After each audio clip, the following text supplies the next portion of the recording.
Hello, everyone. Kumar Dattatreyan here with Agile Meridian with our next episode of our Agile Shorts. And this evening, Glenn and I are going to be covering the next in our series on permaculture and ecosystem thinking principles. I believe we covered principles 3 and 4 a month ago. And so tonight or today, it's night for us. So wherever you're watching, whatever time it is, good day, good afternoon, good evening. We will be covering principles 5 and 6.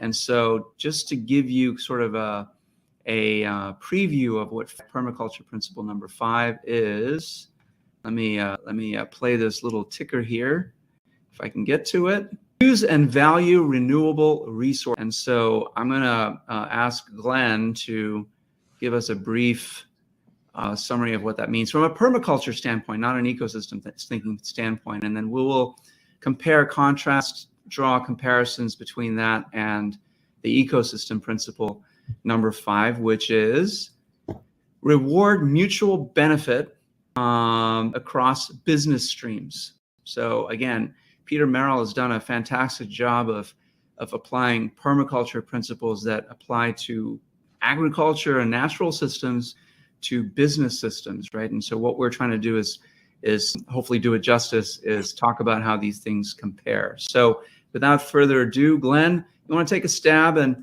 talking about the permaculture principle of using and valuing natural resources? The thing that resonates with me about this principle, and I think this actually might be one of the most powerful and beneficial principles of the 12, is this notion of rewarding mutual benefit. So often in organizations, like every organization I've worked with, I see this again and again. There is no incentive to help out somebody in another department, in another silo, in another business hierarchy. That is, and figuring out a way, and there are a couple of ways of doing it. We can talk about that in a moment. Figuring out a way to go and reward people for helping out their colleagues in another branch of the hierarchy is huge. And the fact that there isn't an easy way to do that today results in terrible waste and terrible inefficiencies. People duplicate effort, capacity and resources and staff are available in another branch, but they report to a different leader, so you can't touch them.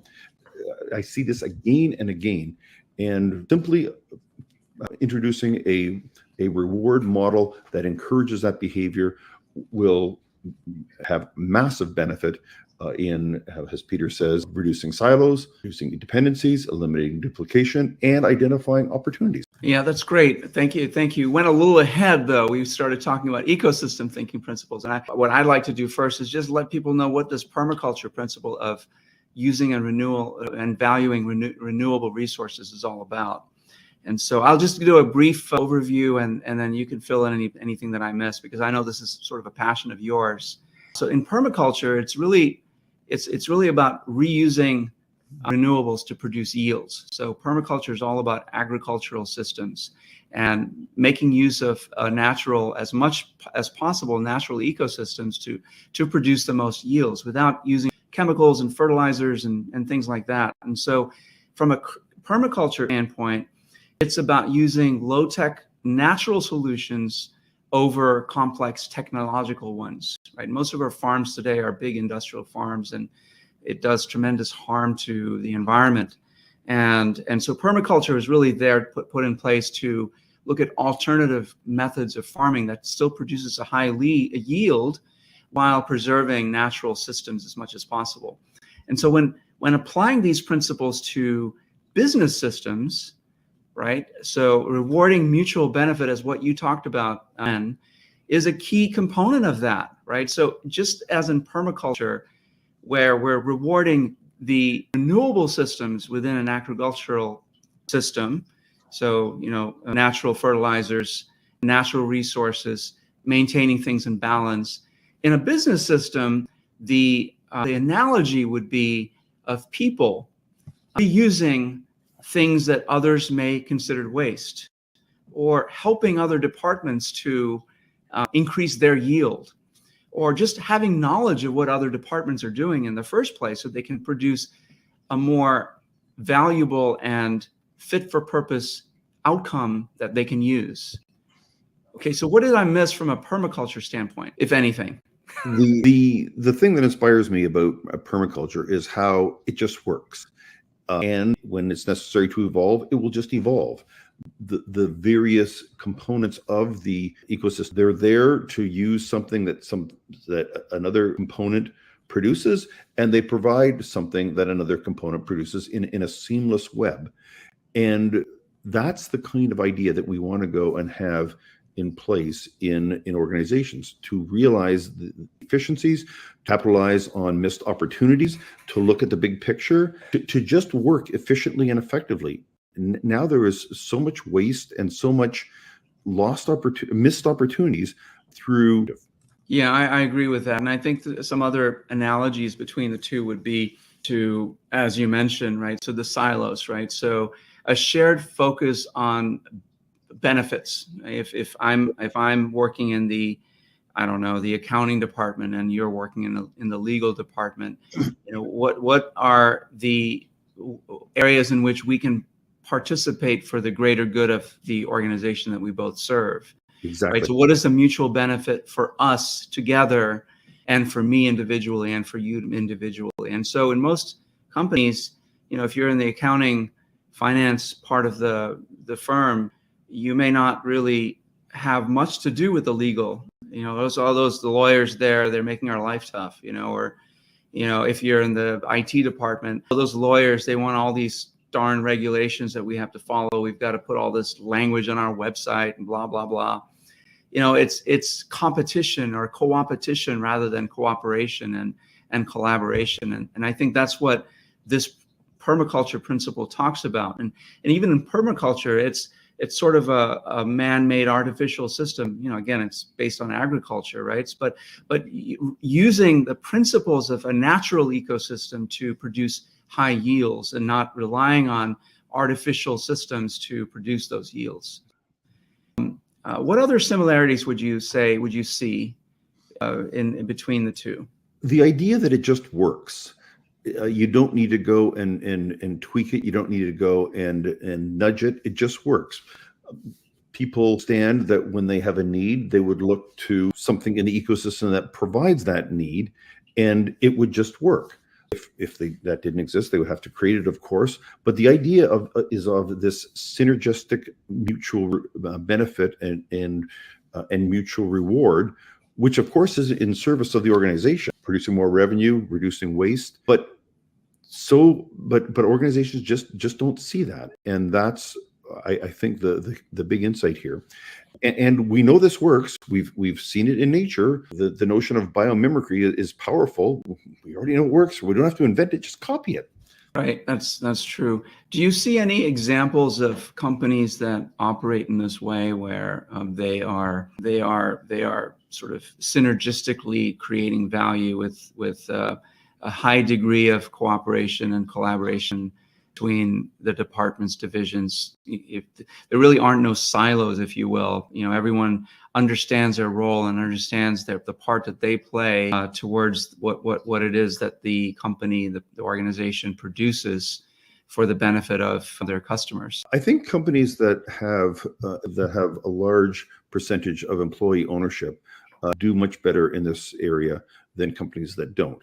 Basically, you own the company, so if the company's not doing well, it's going to hurt your bottom line. So the share price will go down, and you're sabotaging yourself. So when you own a share, when you have a stake in it, that changes people's perspective, and they start to look for this mutual benefit.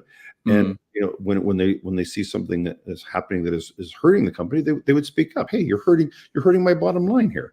And that would tend to minimize the narrow thinking that you see in a traditional silo. So anyway, you were saying about employee-owned companies are the better example. This introduces a powerful incentive for employees to look for these mutual benefits. And I agree. And if you don't have some kind of bottom line impact, then people just go, hey, not in my job description. Yeah, that brings to mind open book management, right? The style of running a business where you run it with an open book. Everyone gets to see what the bottom line is, what the top line is, where the waste is, if any, and the employees have just as much knowledge of whatever it is that ownership wants to reveal as much as possible in companies that do this successfully, to make better decisions. And I can't remember the name of the company, but I know companies that have had struggles in the past have used this technique to make their way out of that trouble. And when I remember it, or if I don't remember, we'll put it in the show notes of this, of a company that sort of started this phenomenon in the 90s, I think. And do you remember who they are, Glenn? I do not, but it's from the Great Game of Business, is it not? It is. The Great Game of Business came out of it. Open Book Management came out of it. And what they did was, they were close to running out of the company open. And I think I flashed on and off again. I think you did. Yeah. So anyway, so what they did was they just opened the books and said, okay, people, what do we do? And the employees voted to take a pay cut just to keep the company afloat. And so they did. They took a pay cut. They figured out together a solution to keep the company afloat and alive, and they're still in existence today. And this style of management is very reminiscent of this idea of use and value resources and services. Reward mutual benefit, where people in this company they were very aware and attuned to what they needed to make from a company standpoint to survive and to thrive, really. And since they opened the books, they've experienced significant growth every year over year. Now, this probably won't work for publicly traded companies. What would you say to that, Glenn? I think the company did have a large, I think it was employee owned, I believe. A number of companies do that. They give shares and options to staff. The thing about options is you can trade them, and you may not retain an equity position. But if you, as a condition of your employment, are given shares and there's some kind of a technique, so you're not playing the market with them, that produces a powerful incentive. So companies can issue shares. If they do it to a large degree, you're right, there's might get into some issues because you'd be diluting the ownership. But companies absolutely can do this, and I think they could do more of this to go and produce that mindset of, this is my company and I want it to be better, and I'm going to look broadly rather than narrowly to make it so. That's great. I love that. I think your point about open book management is an important one. You supercharge this by opening the books. It will take some courage. It's a different way of thinking, but companies that have a large percentage of employee ownership can go one step further by opening the books. And there's other companies that do this as a regular, and they are publicly traded, like Haier, the Chinese appliance maker, right? They are organized in what they call micro enterprises, and these micro enterprises exist to serve other micro enterprises within the company. And these micro enterprises aren't very big, 15 to 50 people at most comprise them, and they are run literally as a small little entity, a small little company, and they exist solely to serve other micro enterprises. And so it's almost like the cells in an organism in your body.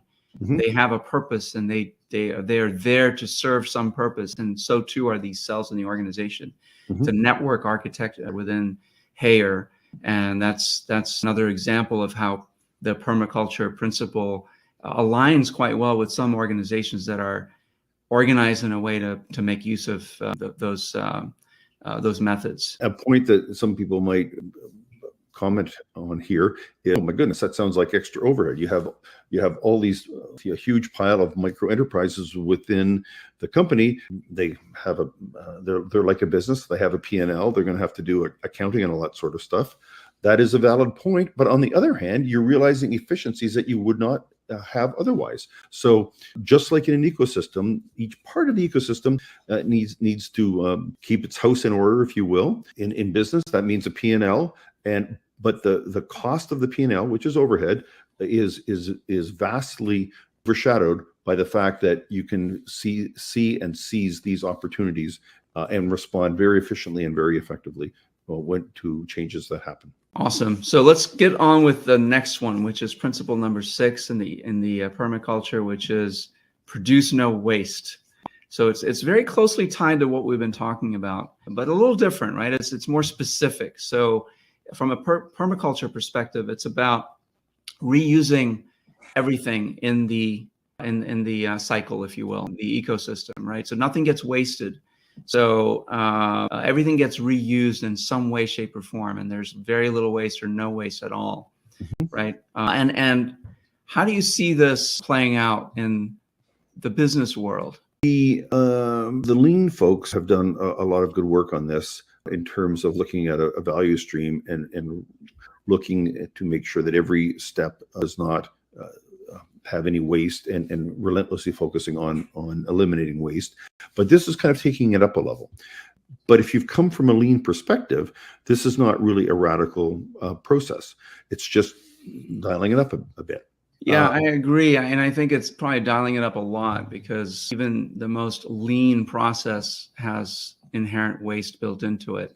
And that's just because of, people. It can't be 100% efficient, right? And there's always some waste there.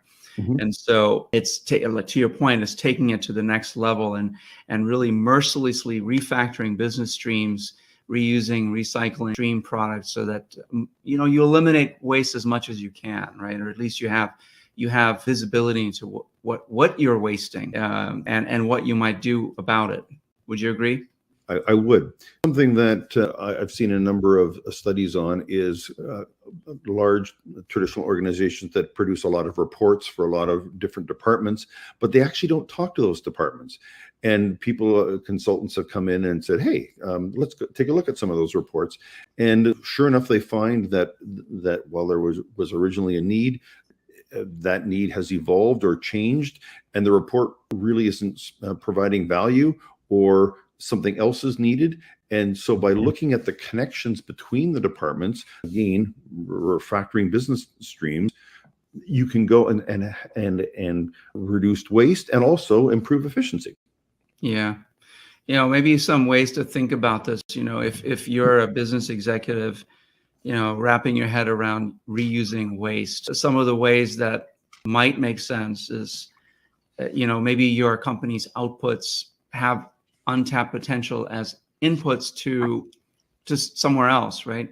Maybe exploring how maybe underutilized talent can be used through partnerships with other companies, maybe other departments. If one department is maybe overstaffed or the staff is underutilized, you've got lower engagement scores in those departments. Maybe those people are bored, and rather than waste that talent, what can they do? What can you do as an executive or a leader in your company to tap into the intrinsic motivation of these people, to keep them engaged? And maybe they could do something of value somewhere else within the company or outside the company, volunteering, doing something to produce something of value that, again, so their effort isn't wasted.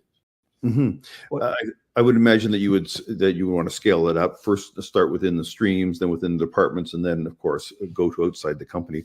There is a little wrinkle there that we do need to be careful of. Our economic system is not valuing things at their full cost. An example is waste. Municipal residential waste. You're not paying. Individuals are not paying the cost of waste disposal. It's buried in taxes. So if you were or pollution or anything like that, right? I was just going to get to that. Pollution, water, soil, and air pollution. Eventually, if it's particularly bad, regulations will be introduced to go and reduce it.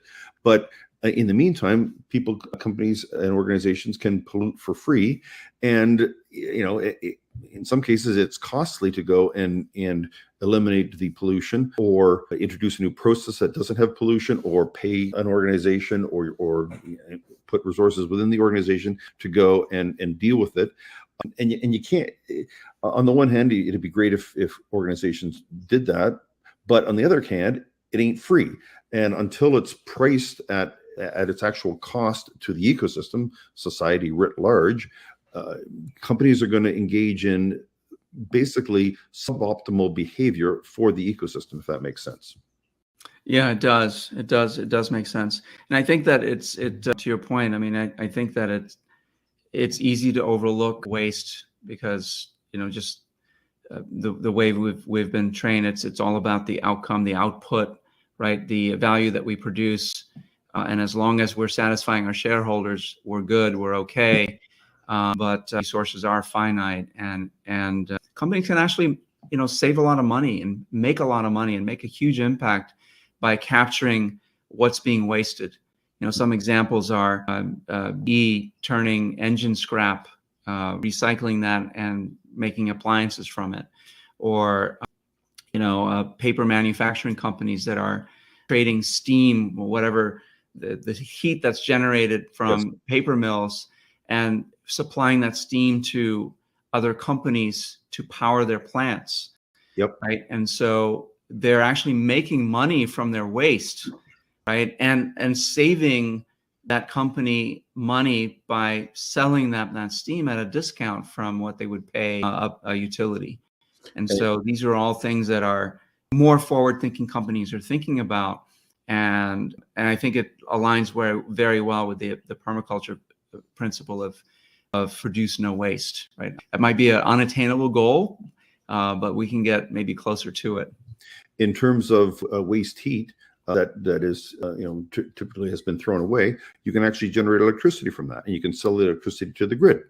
That's true, right? There's so many ways to do this. And I can't remember the name of the company. I remember sending you a link to it a week ago or so. This entire closed loop system in, what was it, in Holland? Yeah, Kolundberg. There we go. Yes, that's right. The closed loop city. And so this is quite amazing because they've designed their system. Again, I don't know if they use permaculture principles or ecosystem thinking principles, but they really designed it as a closed loop system. Everything is recycled, reused. I don't know to what extent, but it was just a very cursory look at the literature available on them. But we'll include a link for all of you to look at and see how they've done what they've done. I did want to make a comment on emissions and pollution. A company might be able to get away with it now, but it tends to not look good to their corporate image if a company is recognized as a polluter. And certainly the trend with regulation is that over time these things will be regulated. So why not get ahead of the curve, particularly if there's value in it and you can save money. So it's important to think about this thing. These Excellent. Things.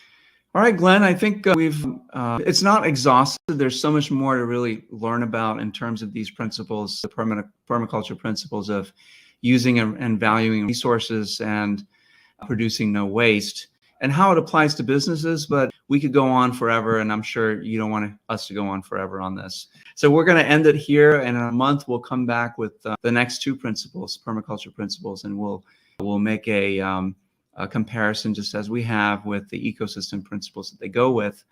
And we'll see you in a month. Unless you have some parting thoughts, Glenn? I think this is a good point. All right, great. Thank you very much for watching. See you all in a month. Bye.